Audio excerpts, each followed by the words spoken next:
Last ride in Adelaide, this is kind of sad, mate. Yeah, I'm sad to go home, but we'll have a good time. Get down by the beach for a bit. Is that where we're going? Sweet. You know, I'm not sure anymore. I haven't been sure for a few days.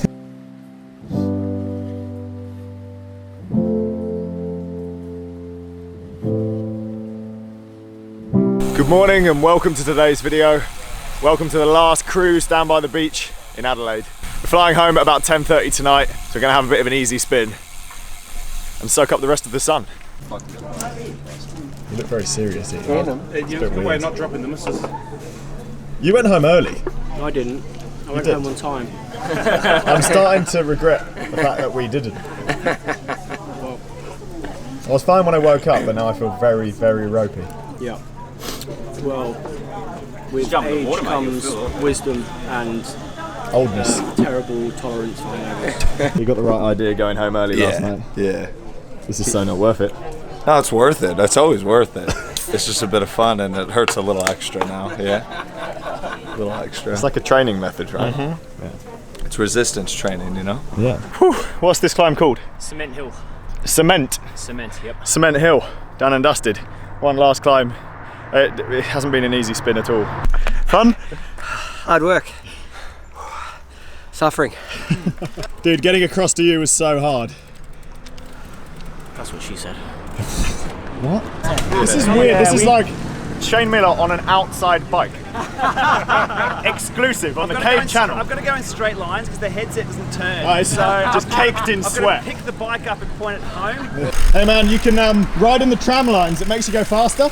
Yeah. Yeah. You just can't go around corners. It's a bit like Zwift. Yeah. Super fast. Come on, do it. Why don't I get a photo of you underneath it? What have you spotted, Tom? Cade. It's you. Clearly. I think you're missing the whole word. No, I'm not. Though. Come on. Let's go to Cade.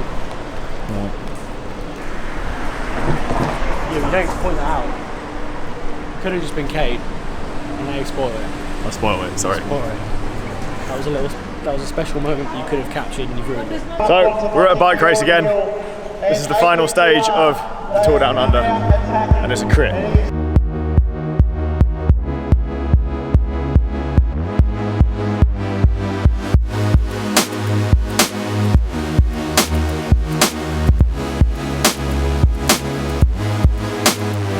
You get your resties?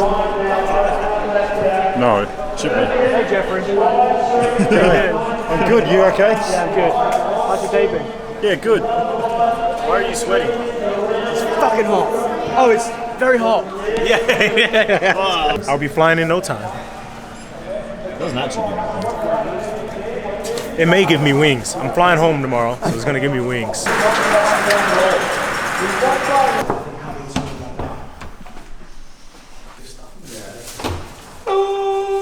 What's going on? What's that?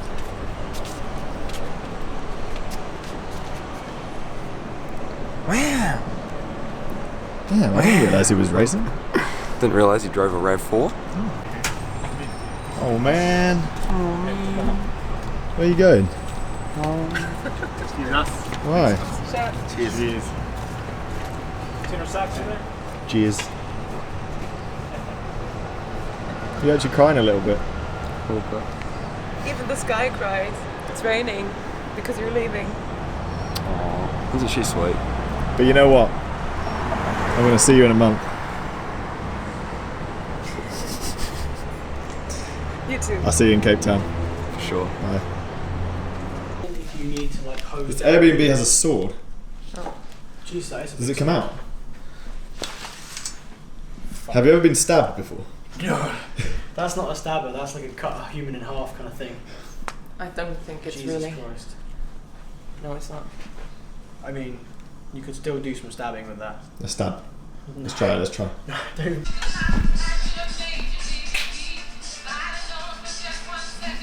No. Oh, 4. 24. What's that? Do it. That was the worst. Last Good dinner supper. time conversation. Worst supper. The worst supper? This is the worst meal we've had since we've been here. Yeah. We've saved I just the go worst with for that. last. You know who's to blame? Me. Francis Cade. Well, what can I say? Speechless. It was the closest place to here.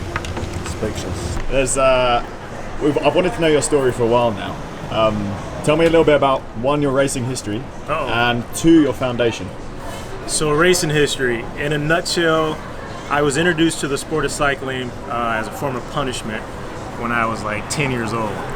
I threw an eraser at my teacher, and I got away with it. So I thought the next day someone snitched on me, and she forever changed my life because my teacher at the time introduced me to the sport of cycling. It was either golf and he said bikes. I chose bikes because I thought it was dirt bikes. Little did I know it was a bicycle, and of course I was turned off by a bunch of white guys in tights. And my dad saw the horrific look on my face, and he made me do it because he knew that I didn't like it, and I just fell in love with it. Sweet. 20 years later, a lot of wins, great experiences, and have lifetime friends from the sport of cycling. National Crit Race champ? I've won 10 national titles between track racing, road racing, and criteriums. Yeah. And how did that lead on to you starting the Bahati Foundation?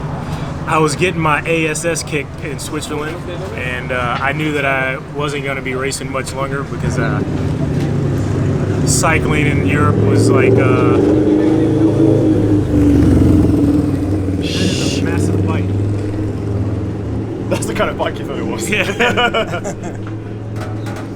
Cycling in Europe was really hard as the older I got, so I wasn't really progressing there. So I was off the back in this stage race in Switzerland. This guy is like, man, he was a Swiss guy. He said, we need to do something else with our with our life.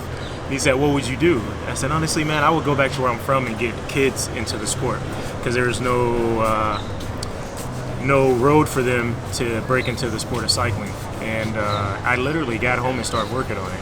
I was 28 years old. Yeah. And a year later, the Bahati Foundation was launched. Yeah. And if people want to know a bit more about that, we can put it in the description down below. BahatiFoundation.org. It's been a website since 2010, and we'll be celebrating 10 years in a couple of years, so that's pretty exciting. And we've helped a lot of kids. We focus on music, education, and sports. Music was the first thing that I ever learned to do, and then education, of course, is super important. And sports, cycling is not for everyone. I would love to find that diamond in the rough out of the inner city of Compton and put them on a bike, but I understand cycling is not for everyone. But we just try to motivate them and give them ways to rise above their circumstances. Yeah. Well, thanks for setting it up, and it sounds like a great thing. Thank you, man. Before we switch off the camera, before we get to the airport, I want you all to give me what is one highlight of the trip.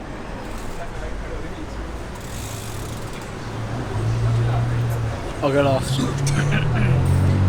Ollie and Razan beatboxing on the right. Probably all the group meals where we learn things like yeah, nah, nah, yeah, nah, nah, nah, nah, nah, nah, nah. All the language. He kind of stole my idea. Oh, that's my fault now? Stupid Americans Yeah. always thinking the same. Not spending time with Rasan, that was the best part of the trip. Yeah. I would say just meeting the crew here in Australia and just kind of learn a little bit more about their culture. It's been really fun. Sweet. The crew, the interactions, no matter where we were, whether it was dinner, in the pop-up, in the car park, just all the interactions, it's been great. Just Memories yelling, shouting. Yeah, shouting. Memories that'll stay forever. My favorite thing was shouting. He's just Hi, I'm Jacob. Hello! Hello! You only turned up yesterday, man. Travelling 700 kilometres, 7.5 hours to see my brother from another mother after 8 years and 10 years of friendship, Rasan Bahati. It's a highlight. I thought of it now. The iced coffee. The iced coffee. Yes, go. The iced coffee. How British, man. We like the people, and the Brits like the iced coffee. My highlight, I think my highlight was waking up in the morning, not being able to find Ted McKenzie, and then realising he was passed out in his clothes with his shoes still on the sofa. I thought we were all standing next to it. That's Australia.